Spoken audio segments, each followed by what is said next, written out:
কি করছো তুমি ওটা লাঠি হাতে নিয়ে? হাই এভরিওয়ান, দেখো আজকে আমার বাবার বাড়িতে দ্বিতীয় দিন। আজ সকাল সকাল উঠে ব্রেকফাস্ট করে এখন আমি শাক বাছাই করতে বসেছি।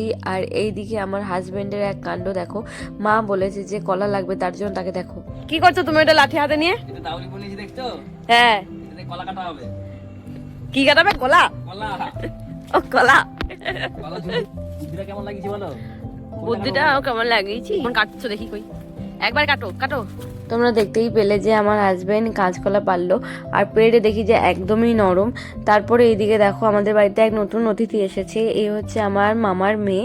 আমরা কিন্তু নতুন নতুন মাসিমণি আর মেসোমশাই হয়েছি, আর এর হচ্ছে বয়স মাত্র 2 মাস। আর আমরা একে প্রথম দেখলাম, তার জন্য দেখো তার মেসোমশাই তাকে কোলে নিয়ে আদর করছে।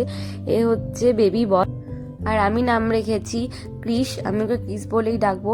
আর এদিকে দেখো ওর মেসোমশাইয়ের দিকে যা তাকিয়েছে, আমার দিকে তো তাকাচ্ছেই না। হাতটা ধরো, হাতটা ধরো, হাতটা ধরো আমার। ও বাবা, পা টিপতে উঠে পড়েনি।